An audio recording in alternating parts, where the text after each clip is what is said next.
Hi guys, welcome sa ating bagong episode 173. Nakita nyo naman na yung thumbnail. Ito ay tungkol sa pag-ibig na Sir John. Ang tanong, umibig ka na ba? Hindi, Lahat naman joke tayo lang. ay... sige, kala ko seryoso ito. Bakit kaya ang cheesy, no? Kanyari pag usapan ng pag-ibig, parang ang cheesy agad. Parang yee, ganun na agad. Hindi kasi cheesy siya sa mga tao na hindi normally nila ine-express yung kanilang love language. Kayo ba sir sa pamilya nyo ganun? Instrumental kasi kaming mga family, so more on material and instrumental yung pagpapakita namin. Ano yun? By gift o ganun. Hindi kayo nagsasalitaan na I love you. Hindi nga nagsosorihan eh. Pero lately, syempre, pinapractice namin yung ganun. Kasi, Din eh. hindi kasi, nanay at tatay mo yun, pamilya mo yun. Di siyempre, mahal mo yun. O di sabihin mo, mahal mo. Hindi, paano lang nila in-express sa'yo? Sinasabi nila. Sinasabi nila. Lalo na nitong lately, napaka-expressive ni mama sa... Ako minsan hindi ko pa nadinig siguro. Nung nagkamalay ako na I love you anak, walang ganun masyado. Sa amin meron, sabi, I love you anak, God bless, ingat ka sa maaga ka matulog. Di ba kasama Parang kami bilin na gano'n. hindi ganun. Parang kumain ka na, parang laging ganun. Kumain ka na ba? Kumain tayo. Hindi puro dramatic yung pagsasabi sa amin. Pero, naniniwala kami na kailangan pa rin yung sabihin. Okay. Kahit na sabihin na, hindi, kahit di mo sabihin, hindi. Pwede mo naman sabihin, libre nga lang sabihin na bakit mo, kakahiya. Hindi lang siguro sanay. Medyo jahe. Parang medyo baduli. Medyo cringy. Cringy yung dating sa Pero dito, pag-usapan natin, medyo malalim na, no? Na pagmamahal. Sabi nila, meron daw, Sir John, 4 na klase ba? Uri. Ng pag-ibig. Kung ang tutunghayan natin is yung salitang Griego. Greek, ano? Isa ba sa pinaka mga unang language yun? Greek? Not necessarily, pero mayaman kasi lengguwahe nila. Ancient Greek, mga gano'n na. Kunwari sa English, love lang. Pero sa kanila kasi, it paints a picture eh. So malalim, rich yung language nila na mas mahihimay mo. Yeah. Yung Kaya madalas, pag nag-aaral tayo ng Biblia, Greek, ano? kapag New Testament, Greek, Concordance, no?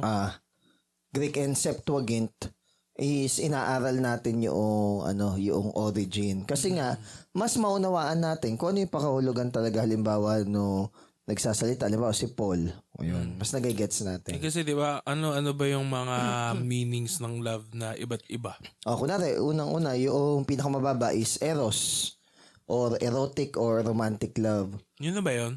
Parehas lang ba yung erotic at romantic? Eros. Isa lang yun, eros. So, para ito sa mag-asawa and sexual intimacy. Kasama dun yun. Then, pangalawa naman is yung tinatawag na storge. Yung, Sa dun, Sir John, no? Galing. yung love sa... Ang kodigo yan. Hindi, tinuturo to sa personal development. Tsaka ito din eh. Tinuturo din sa personal development. Hindi, ito naman, lagi na tinuturo sa atin yun eh. Storge Hindi is... ko lang matandaan. okay. Storge, love sa family. Yun. Ano yun? Love sa family. Storge. Storge. Storge. Ano yun? Ano yung klaseng pagmamahal? Familial love. Halimbawa is yung honor, respect, yung you stick with each other, you stick with your own kin. Yun. So, pag sinabing family, Parang community. kapag sinabing family, it can either be by blood, consanguinity or marriage, o kaya naman ay adoption. Bakit? Consanguinity. Yan. Then, pangatlo is yung phileo. Phileo is brotherly love. Maganda yan. Maganda ba yan? Ito daw ang pinakamataas na uri ng love na pwedeng maabot ng tao na hindi kasama yung power ni God. Phileo. Walang intervention ng spirituality. Wala. Yun yung parang peak ng mankind. Ng love ng mankind. Akala natin ang peak ng love ng mankind is yung eros. Hindi. Phileo. Mababa pa siya. No? Phileo. Di parang dun yata yung Philadelphia. Parang dun galing Pwede. alam ko dun Pwede. Ay, hindi pala. Philadelphia at saka Philippines. Pwede. And then Philippines sa Pilipay. Hindi ba? Okay. Alam ko parang ganun din. Ang alam ko ay sa Philadelphia. Pinarinig yan. akong preaching. Ewan ko lang. Baka Philadelphia. charismatic ka. Okay. Hindi mo lahat ng charismatic, Pileo. pero syempre, na-associate kasi sa ganun. And then, syempre, ang pinakamataas is yung agape. Yung agape, hindi siya nagmamahal. Yung agape or unconditional love, yun yung love ni God. Self-sacrifice nga daw eh. Hindi siya nagmamahal to receive. Nagmamahal siya to express yung extent ng kanyang pagmamahal sa atin. Bakit? Alala. Parang mahal kita. Hindi dahil kay meron akong kapalit na parang ganun. Actually, para bang nagsabi ka sa tao na mahal mo siya, period, hindi mo na hinihintay yung reply niya. Ay, ganun Hindi kaya ka na rin- ligaw na ganun. Hindi ka na rin hindi ka na rin nag-expect. Hindi kasi hindi naman panligaw yung agape. Ganun ba? Yun Pero yung lang. concept na nakuha mo, na-apply mo yun sa panliligaw. Kaso nga lang, Effective. ang tawag dito, ang marriage, though may mga unconditional side, may mga conditions yan. Yan. Di ko na rin harap ko sa Galing mo, altar. sir. Galing mo, sir. Para sa isang taong hindi pa kasal. Ewan ko sa'yo. Galing mo. Hindi naman talaga, hindi pa naman talaga ako kasal. Hindi para ka doon sa isang taong hindi pa kasal. Ang galing mo. Hindi kasi, Tama. Kasi madaming madaming parang mag-aaway ng pag-asawa. Dapat mahal mo ko kahit walang kondisyon. hindi, Laging may, ganun. erotic ang marriage eh. Though pinag-isa ni God, syempre binless na yan para matutunan natin yung agape on that. Hindi mo pa rin maaalis na may mga conditions behind that. Sensya na kayo kumakain ako, gutom na. At saka, kunwari, sa hindi pa kasal, ang masabi ko lang is, pinagpala ako at napalibutan ako ng mga maraming tao na ikinasal. So, baga, ang gagawin ko lang, aaralin ko lang kayo. So, Kung paano ba yung ano? tsaka kung ano ba yung nangyari sa inyo, kung wala nga bang kondisyon yung pag-ibig nyo sa isa't isa. Meron eh. Kung sa akin Meron nga. tokan di ba? Tinatanong pa nga lang kayo nung pastor, di ba? Ikaw ba, tinatanggap mo ba ang iyong kabiyak sa hirap at ginhawa, sa sakit at sa kalusugan, sa buhay at kamatayan lang yung maghihiwalay sa inyo. Di ba sabihin mo, opo, tinatanggap ko po siya. May condition. Oo. So, kumbaga, hindi siya perfect na ang marriage is agape. Kaya nga itong tutunghayan natin na ito, madalas is ginagamit ito sa sa mga wedding eh.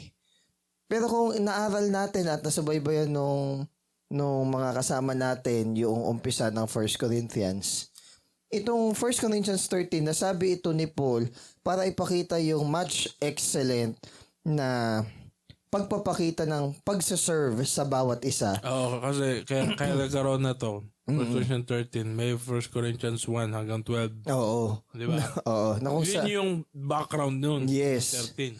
Ang tagal, Ang daming conflict ko. ang tagal ko nang binabasa to, no? Medyo gets ko naman na hindi siya dinesign lamang para sa mag-asawa, kundi mas malalim doon yung ibig sabihin eh. Pero nung inisa-isa natin, doon ko na-realize na, kaya ito sinabi ni Paul. Kaya Oo. pinukol niya eh. No? Oo. Teka lang, i-ano natin, mag-rewind tayo ng sige. mga problema ng mga Corinthians. So, Okay, sige. una, nagkakampi-kampi. May mga division. Dahil nga, May mga ako kay Paul ako. May mga preference sila na na discipler eh. Okay.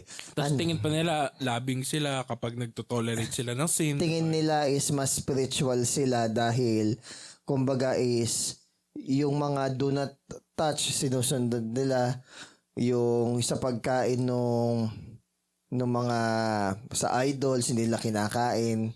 Ayun. So kumbaga parang tingin nila mas spiritual sila kaysa dun sa iba. Okay. Ayun. So, meron din yung mga lately natin na pag-aralan, yung mga karapatan nila na okay naman sana dahil hindi naman bawal pero nakakatisod. Yes, meron din ganon.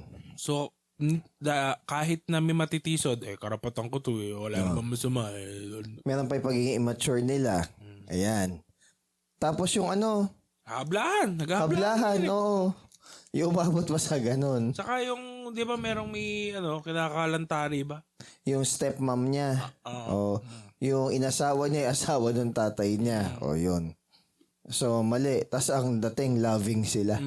Yan. Ano pa ba? Natandaan mo? Tingnan ko nga. Pero sinabi dito, yung last term natin is maraming katawan. Oo.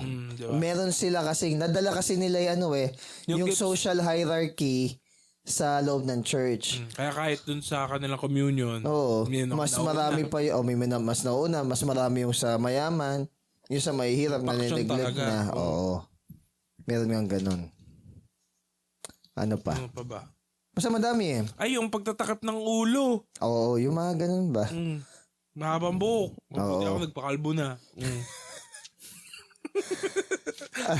Yun. Yung sa Lord's Ay, Supper. hindi. Yung si Pablo. Ano yan? Na dahil nga di sila naniniwala kay Pablo, nagtrabaho siya. Oo. Hindi niya kinukuha yung mga offering Tapos mababay tingin nila kay Pablo. Tingin nila weak si Pablo. tungkol sa mga single, di ba? Meron din yan. Sa single, sa Asawa, byuda. married, sa ang pinakasalan ay hindi Christian. Ayun, meron din nun. Yan. Di ba? Ano pa ba? Tanong sa pag-aasawa, mga ganun. Demandahan. Okay, o sige. Madami. Ganun. Basta Madami. magulo. Magulo po. Magulo talaga. Kaya nga, 4 ang sulat sa Corinthians. Ang nag-survive lang 2. Ano na tayo? 1 Corinthians 13. Verse 1. Okay, verse 1 and 2. 1 and 2 na agad. Sige.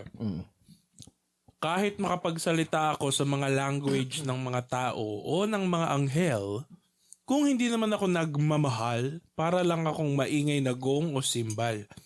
Kahit meron akong gift na mag-preach ng mensahe galing sa Diyos at kaya kong intindihin lahat ng mga secrets at alam ko ang lahat ng bagay at kahit meron akong faith na kayang maglipat ng mga bundok, pero kung wala naman akong pagmamahal, wala akong kwenta. Okay. Sabi ni Justin Peters, itong tatlo na to, more on metaphorical. Okay? Pero kumbaga may ibang view din tayong titignan dito. Okay. So, halimbawa, magsalita in tongues of men and of angel.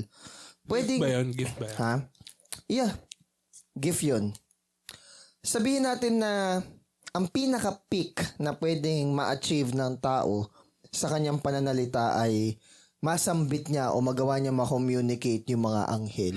Malupit yun. Malupit yun, di ba? Pero kumbaga, ang pinaka-acid test pa rin ng pinakamalupit ang kaya mong gawin at i-express at maunawaan is pag-ibig. Ngayon daw, pag daw ganun, para lang daw tayong symbol or brass na walang laman. Maingay lang pero wala namang substance. Okay. Sergio, madalas na iba to sa atin to. Yung Wala daw tayong pagmamahal. okay lang. Basta ang yun nagbabato, na-express din nila. Hindi rin naman. So, baga, ano ang masasabi mo, Sergio, doon? Kunyari, di ba parang meron tayong kinorek na tao o kinorek na isang komunidad sa maling paniniwala na ayaw naman sa Biblia. Actually, gusto mo pa nga, tara, mag-discuss natin. Di ba, yun naman talaga. una sabi sa Bible, an open rebuke is better than hidden love. Kaya mo nga siya kinokorek or nire-rebuke because ang motivation mo is love. Ayaw mo mapariwara yung isang tao. Ngayon nga, ang response nga doon is, oo, maganda yan. May alam ka. Maalam ka sa Bible. Oo. Pero, knowledge pops up. The greatest of all is love. You're just a clanging cymbal. Now, yun yung reason kung bakit yung knowledge kailangan bumaba ng 18 inches papunta sa ating puso para mai-apply. Tama din naman eh. Kailangan may application yung knowledge natin. Just pala. However, okay. Ano ka dagul? However, wag tayo, uy, bad daw yun. Yun, Ayaw nga nandidiscriminate pala. talo. Okay. Kay Baby Giant. Lalo na sa may PWD. Ngayon, ang tawag dito, yung pagsasabi ng ganun, sabi mo nga kanina, pinakamahirap ka mong balansin, sabi ni John MacArthur, is yung truth at saka yung love. Para sa isang preacher. Para sa isang preacher. Kaya sinabi mo yung truth. O kahit masaktan kayo, bahala kayo, basta sinabi ko yung truth. Hindi yun loving. Ngayon, parang yung sa Pharisees, di ba, Sir John? Na nagpa-pile up ka ng heavy burden. oo. Ayaw mo naman tulungan. Parang pinabigat mo lang yung pasanin nila. Ayaw rin naman natin na puro love hanggang sa na-water down na yung dapat nating sabihin. Hindi na na-address yung dapat ma-address. Yung balance na makuha mo. Oo, yung balance ang dapat makuha natin. Now, pinag-iingat tayo na kahit maganda pa yung mga words na sasabihin natin, kahit totoo pa yung words na sasabihin natin, kung hindi love ang naging motivation ng lahat ng ginagawa natin, ala talaga siyang bilang. Ano ba kadalasan, sir? Yung, Ano ba yung hindi love na motivation? for example is, sinasabi mo lang na mali yung isang tao para mapahiya siya, hindi yun motivated ng Kasi kung love. wala kang balak tulungan, huwag mo i-rebuke. Exactly. Di ba? Or kung wala kang balak na sabihin natin na mag-offer ng aid. advice or ng aid or ng helping hand or start yung tao, Ba't ko-correct mo pa? ba't i-correct mo? Ano lang gusto mong i-point out doon na tama ka, mali sila? Ano ang magandang pagko-correct, sir? Sabi daw, By experience mo. by experience? Depende kasi. Depende sa tao. Depende sa tao eh. Meron may taong okay ng rumisig Merong tao kasi na okay rumisive eh. Diretsuhan lang eh. Merong tao na unti-untiin mo pa. May tao na mas prefer nila yung real talk. Di ba nga doon sa isang, pinapanood ko isang reel eh. Puro siya yung character eh. Oo. Kung ganun, sis, may sasabihin ako sa'yo, huwag ka sana ma-offend ah. May mga nakikita kasi kung bad na ugali about sa'yo. Ika naman ng kaibigan niya. Ay, alam mo, 2024 na wala akong pakialam sasabihin niyo kung hindi mo kayo nagbabayad ng bills ko at hindi rin naman kayo yung nagpapakain sa akin. Hindi niya ako pinapalamon. Parang yan. Nung pagkasabi niya yun, may hawak na 5,000 yung kaibigan niya. De, binabaan niya ng isa-isang libo. Kanya sa unang 1,000. Mahilig kang makisawsaw sa mga issue ng ibang tao kahit hindi ka naman dapat kasali.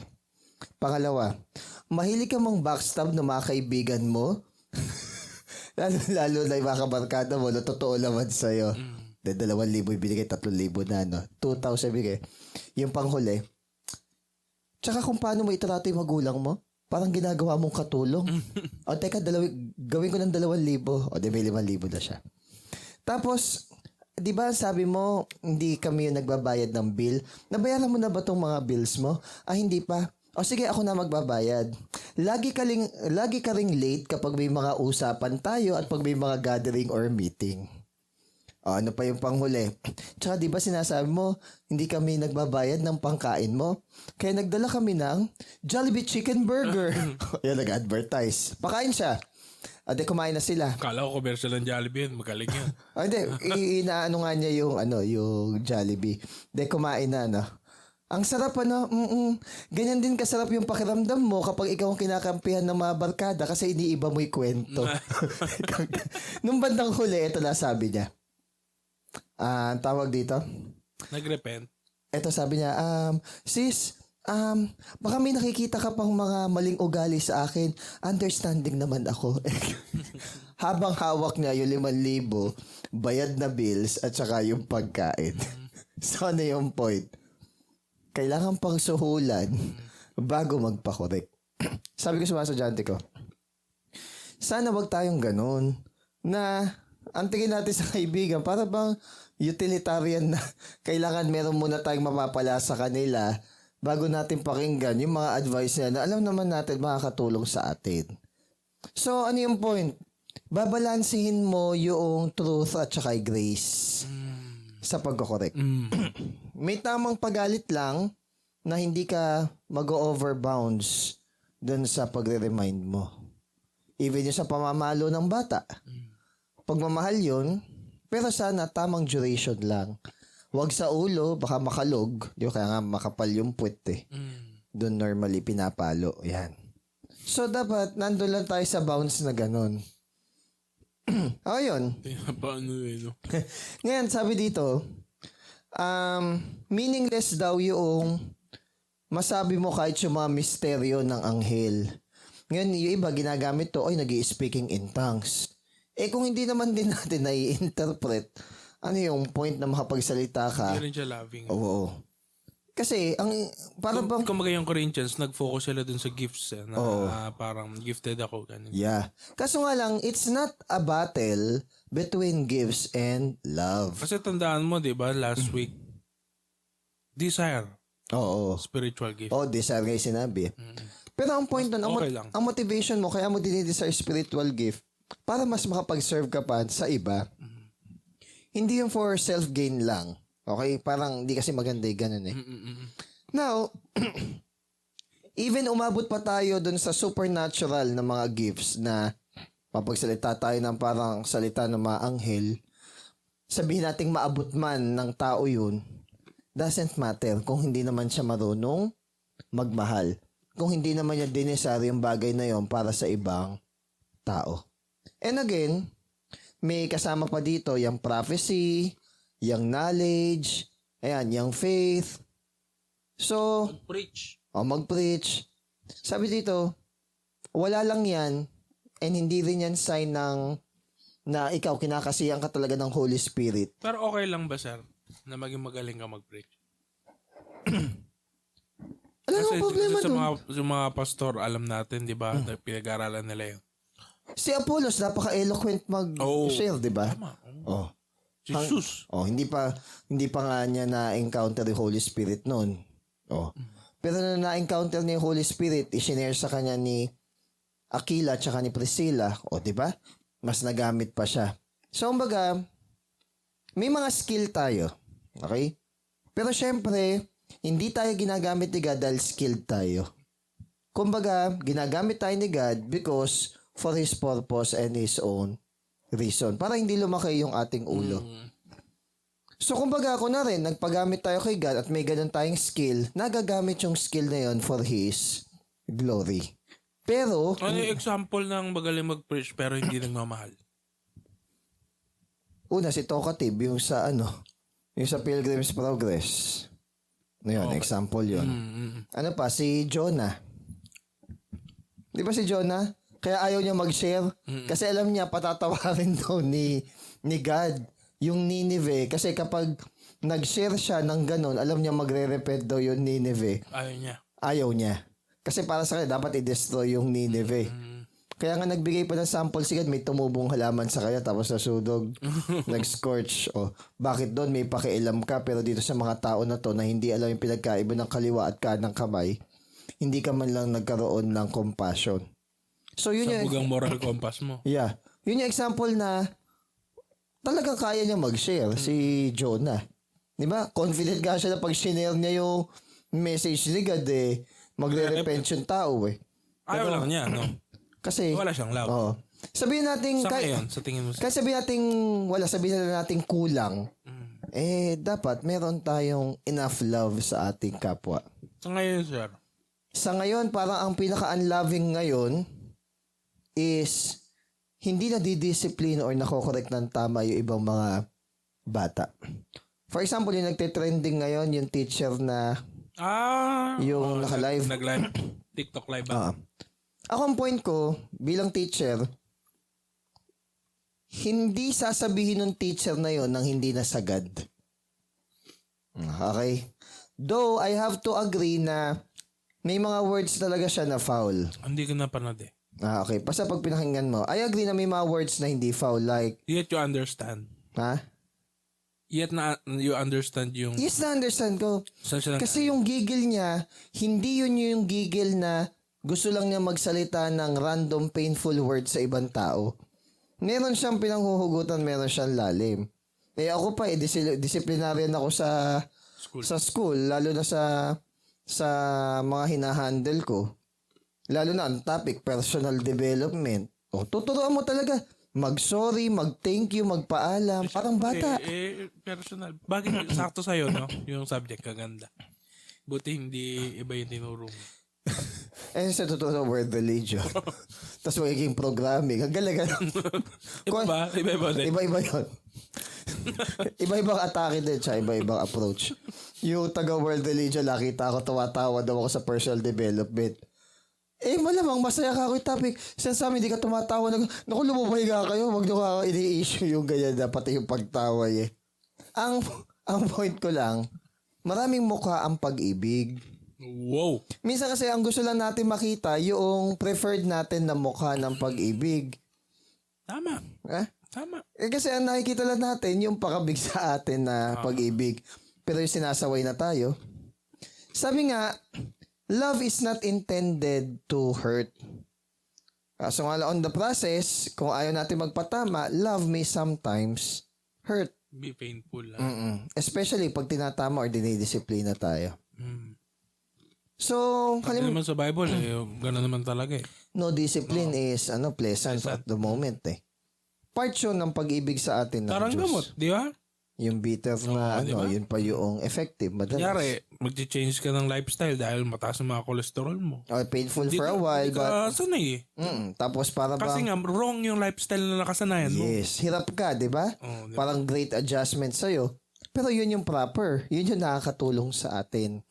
Kaso nga lang, ang problem ng iba, ina-antagonize yung mga ganun tao. Paano, sir? Like, hindi di mo ko naiintindihan eh. Yan. Ayan na naman tayo sa Back to famous square one. word na hindi tayo naiintindihan. Kung ang lagi nating kinakry out is yung hindi tayo naiintindihan, naiintindihan ba natin na si God merong standard sa mga ganong bagay? Pwede mo ba sabihin kay God, God, hindi mo ako naiintindihan? Parang insulto naman sa Diyos yun. Kunwari, pinapasuko sa bagay na yan, pinapareconcile ka sa brother mo, pinagre-repent ka, ayaw mag-repent. Tapos sasabihin mo, God, di mo naiintindihan. No, ikaw ang hindi nakakaintindi talaga kapag pagka Hindi ganun. na maintindihan. Oo. Sana maintindihan mo na ikaw yung hindi ibig umintindi. Kasi, sige, hindi na nagkakaintindihan, pero sana pagdating sa salita ng Diyos, nagkakaintindihan tayo. United tayo because meron tayong fellowship sa isang Diyos. Isang spirito, sa isang baptism. Actually, kasi pwede naman tayo mag-disagree sa mga small things. Yeah. Kunyari, bakit dito tong pulpit? Bakit dito nakalagay yung pinto? Bakit mga ganong... Oo. Bakit okay lang sa inyo na hindi nakapolo? Bakit okay lang sa inyo na walang beloy babae? Bakit nakaupo lang kayo sa praise and worship? Yun lang. Di ba? Bakit parang hymnal lang yung makakanta nyo? Wala kayong palakpakan. Oo. Pag papalakpakan kami sa church, nag-aasaran na.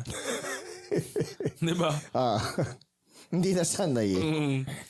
Para kapag gusto mo kasara yung isang tao, papalakpakan mo. Hindi kasi hindi na natin habol yung applause ng men. Ang habol na supposedly ng bawat isa sa atin, yung approval ni God.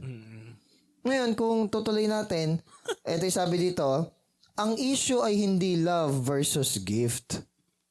Hindi dapat dumating sa point na mamimili yung tao between love and gift of the Holy Spirit. Hindi bang both yan? Yes, pwedeng both. Ay, maganda. Sige.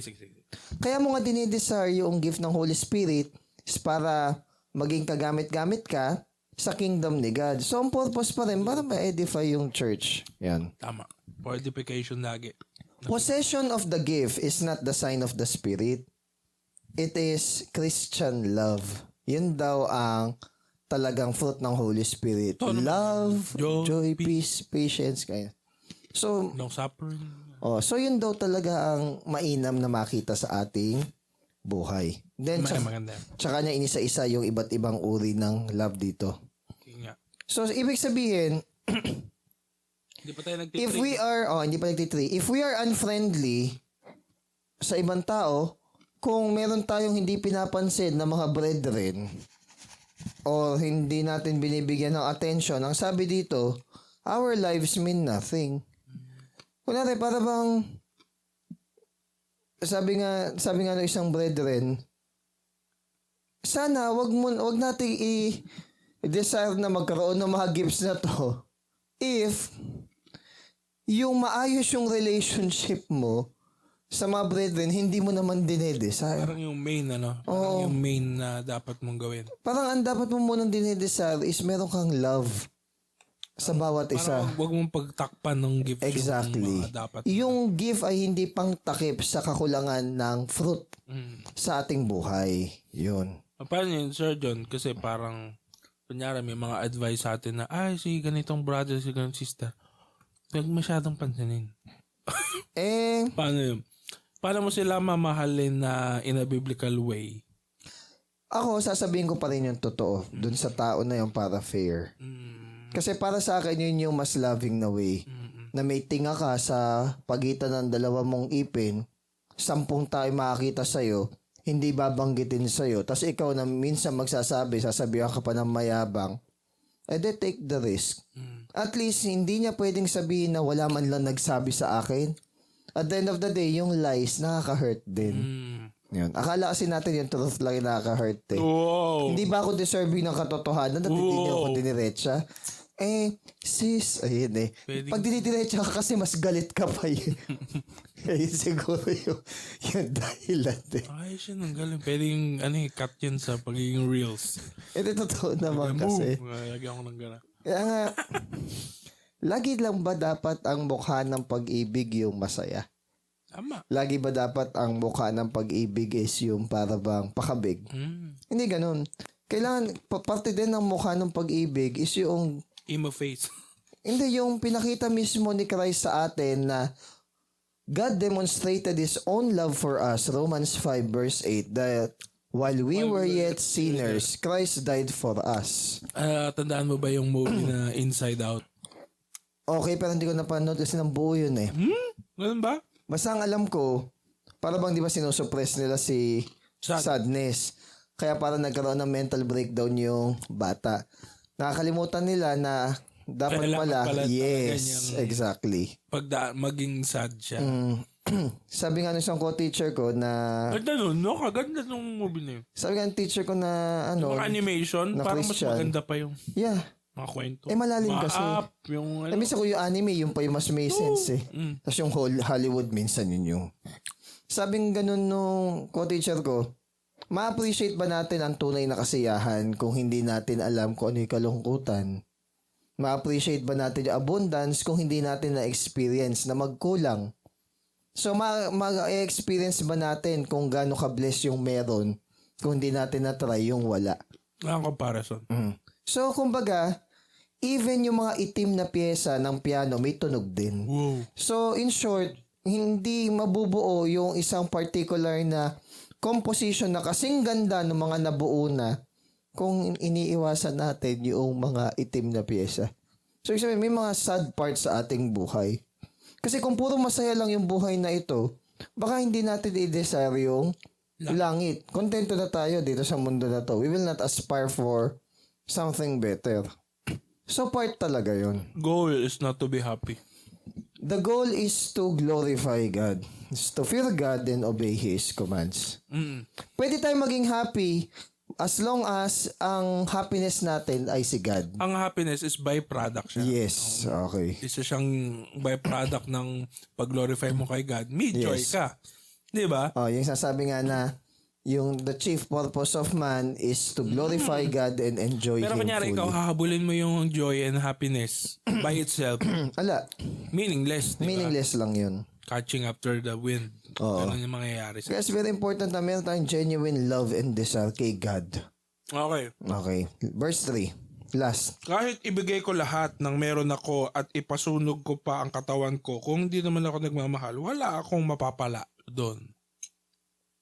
Di ba inutos ni God sa rich young ruler na i-give up niya yung lahat ng kayamanan niya? Pero hindi niya give up, di ba? Naging malungkot nga siya.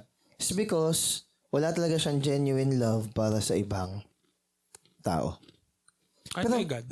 Pero pansin mo, kunwari, mayaman ka, masaya ka, di ba dapat natural lang yun na ang overflow mo, ilibre ito ibang tao, magpamigay ka. Kasi, ano ka eh, Paano kapag kuripot ka? kawawa ka. Pag Christian ka, tapos kuripot ka. Parang hindi ata Hindi bagay. tugma yun. Para sa akin okay, I might be wrong. Pero parang hindi ata tugma yung kuripot ka tapos Christian ka. Kasi kung... Baka naabuso ka dati, kaya gano'n ka. Pwede. Pwede. Pero backstory yun. Pero hindi yun yung imahe ng Christianity talaga na gusto ng ating Panginoon. Kasi sabi, God loves a cheerful giver. So, ibig sabihin, ina-expect sa atin ni God na pag nagbibigay tayo sa ibang tao, masaya tayo. Actually, exaggerated nga ito na give up mo yung body mo na parang masunog. Pero kung walang love, Wala din. Love is the best measure ng lahat ng bagay. Ba't mo ginawa mo? Ba't ginawa mo to? Ba't mo na sacrifice yung mga bagay na to? Mahal ko eh. Ngayon, Oo, tama naman. ngayon ang problema kasi pa ng ibang tao, malisyoso.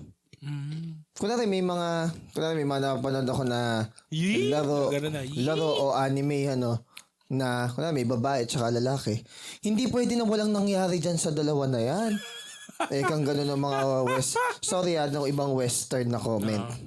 Ako naman sa love ko, hindi ba kayo aware na sa mga anime, yung iba dyan, yung power ng friendship, quote and quote, normal. Hindi kinakailangan na, diba? o di yung kay Mojako nga lang ano ang kayamanan ng planetang Moja. Pagkakaibigan. Hindi kailangan na lagi i-sexualize lahat ng, hindi lagi kailangan i-sexualize lahat do bagay. Tsaka sorry. Malisyoso nga. Again, opinion ko lang to. Nabababawan ako sa mga tao na alam lang lagi tungkol sa pag-ibig, laging yung sexual. Para bang hindi... Romantic. Romantic. Para bang hindi mo kayang lumabas beyond that. Kapag ka ganun, you are only loving for pleasure and personal gain. Hindi ganun yung tinuturo sa atin na... Hindi malalim ang pag-ibig mo, no? Exactly. Pakabig pa rin. Yung storge nga at phileo, hindi mo pa nauunawaan. Paano mo mas mauunawaan yung agape na love na itinuturo sa atin ng Diyos?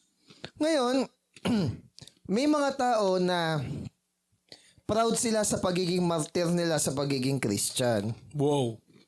Proud sila na nagawa nila yon. Kaso wala kasing bilang yun. Di ba yung mga ibang nagmi-mission, proud sila, nakapag-mission sila, ganyan-ganyan. Pero ang totoo, anong motivation mo bakit ka nag-missions? Pag-ibig ba? O at the back of your mind, meron kang desire na prestige sa pagbalik mo para kang hero? O tatawagin kang martyr? What is your motivation? Ano ang dahilan bakit mo ginawa yun? Yung sarili mo bang pamilya, nashingan mo muna bago ka pumunta? Tama. Madali lang yung ganun eh. Pero yung ialay mo, sacrifice mo yung buhay mo na mabahagian yung sarili mong pamilya.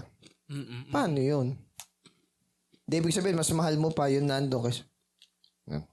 Pero ba't nga ba ganun? Ba't may ganun?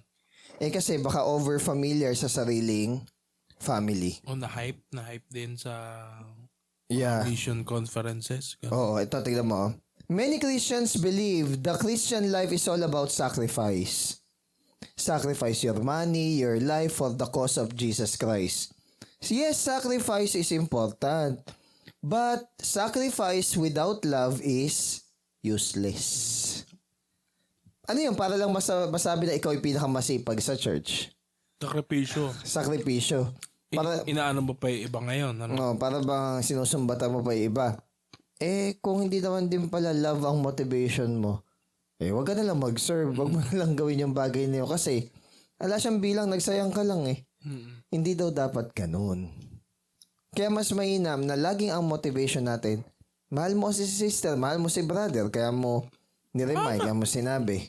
Hindi yung mapagkwentang tao. Tama. Di Kuya Joe. Matuos na tao. Hindi kunyari sa mga opisina natin, minsan para tayo is ma-achieve mo yung mga kailangan sa trabaho. At dahil gusto mo naman yung trabaho mo at nandun yung puso mo, minsan kahit mag-abono ka Di ba? As a teacher, normal lang din yun, mag-abono. Dapat na meron kayong ano tawag doon? Nababawi nyo yun sa Kunwari, may sa clothing, ganun, chalk allowance, para sa materials. Yes, naiintindihan ko. May matigas nga yung ulo ko minsan Ako na nagpiprint ng exam ko, hindi ko na pinapariso. Kasi gusto ko nang mauna. And then, pag nakita nila nagpiprint ako, sasabi nila, buti, okay lang sa'yo na sarili mong pera ginagastos. Ma'am, di ba yun yung purpose ng chalk allowance? Ito totoo lang ang sasabi ko. Ma'am, di ba yun naman talaga yung purpose ng chalk allowance? Pag may mga materials kami na kailangan namin bilhin, di ba yun naman talaga yung primary nun? Hindi yung bibigyan kami ng chalk allowance sa clothing na panggala lang o panglibot o panglechon, wala namang masama, pero Yun yung purpose nung kaya tinawag niya chokalawan. na-defeat nga yung purpose na gano'n. O pag may sinabi naman ako gano'n, bababash naman na. Hindi, ang point ko lang, yun yung wag nating ilihis dun sa original na intention o purpose. Abe, ang kaso kasi ngayon kung sino pa yung nagsasabi ng tama, yung pa yung mali eh. So sobrang depraved. Twisted ng ano. Kaya sabi ko sa mga estudyante ko, bakit yung tama pa ang mahihiya doon sa mali? But di ba yung mga kabit, sila pa yung matatapang. Ayun nga. Diba? Ewan ko ba? Di ba? Totoo. Kaya nga, hindi ko alam kung saan kumukuha ng katapangan yung iba sa wala ganun. kasi silang ibang pwedeng gawin kundi magmatapang. Maging matapang lang. No. Minsan hindi man katapangan ang kailangan kailangan realization tsaka repentance ng tao. Kasi kung matapang tayo against sa Diyos, i-humble tayo ng Diyos. Yun. And, sabi dito, yes, mainam, okay, good na nakapag-prophesy tayo, may knowledge tayo, meron tayong faith to move mountains, sacrifice is good, lahat yun is okay. It's good naman. Yan. Pero Kung may love yun, okay yun. Oh, pero sabi dito, love is also valuable. Huwag naman daw nating pawalang bahala yung mahalaga just because may mga maliliit na mabubuti. So, sometimes, tinitrade natin yung mga pebbles tinitrade natin yung diamond para sa mga pebbles. Ano yung pebbles? Yung privacy, knowledge, sacrifice. Yung pinaka-diamond kasi, yung love. Parang majoring the minor. Oo. Sabi dito, sometimes we make the great mistake of letting go what is best for something else that is good, but not the best. The enemy of great is good. The enemy of best is good. Good enough. Pero hindi naman pala yun hindi yung mo best. masapul no? Oo. Napagtakpan mo Kaya maganda yung sinabi ni Paul dun sa huling verse. Sabi niya dito sa chapter 12, verse 31, and yet I show you a more excellent way. Yung sa pagde-desire ng gift. Ang excellent way is, sana sa lahat ng pagde-desire na yun, desire din natin mahalin yung ating kapwa. Yun yung motivation. Kaya nga, ang title nitong 1 Corinthians 13, Agape Love. Yan. So, anong pwede nating makuha dito sa first na tatlo na to? Kahit na maabot pa natin yung supernatural na pagsasalita, supernatural na knowledge, supernatural na pagbibigay, supernatural na pag-i-interpret, lahat ng supernatural, kung wala naman daw pag-ibig, kahit super pa yan, wala siyang bilang.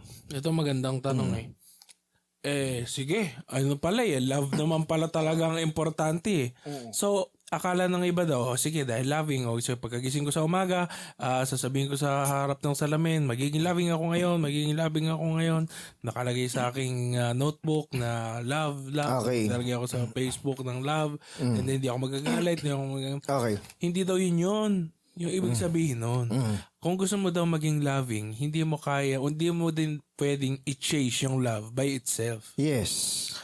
Kailangan nating gawin is to walk in the spirit, and then yung fruit nun ng spirit is yung love. Yeah.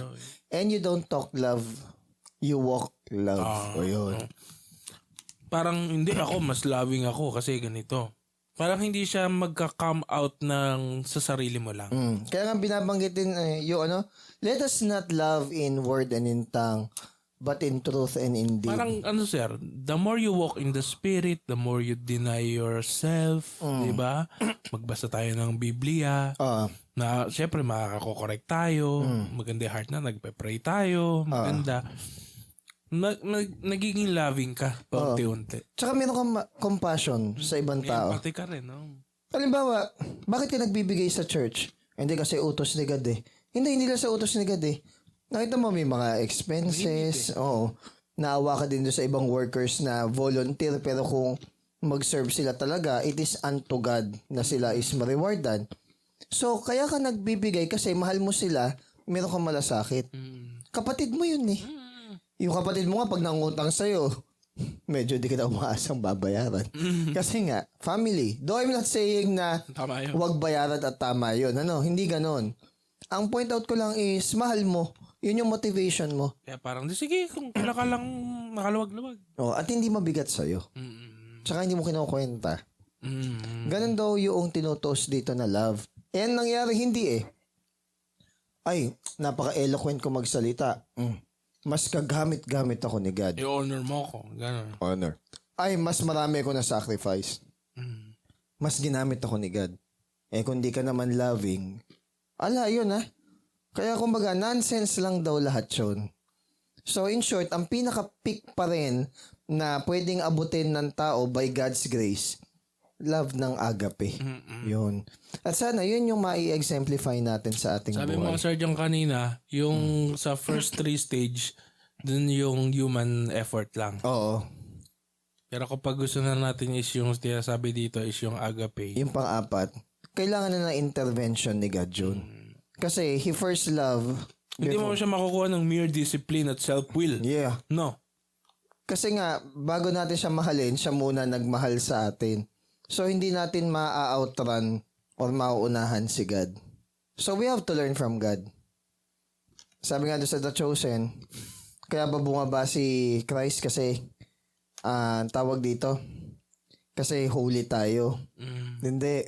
Kaya bumaba daw si Christ kasi alam niya na hindi natin kaya maging holy na wala siya. So, kailangan admitted tayo doon. Na hindi natin kaya maging truly and unconditionally loving kung di muna natin makikita yung unconditional love ni Christ para sa atin. Hindi siya required mamatay para sa atin. Hindi siya required na i-forgive tayo. Hindi siya required na i-save tayo. Hindi nga siya required na maging compassionate sa atin eh. Pero pinilit niya, hindi pinilit. Pero pinili niya. Yun yung tamang term. Pinili niya because mahal tayo ng Diyos.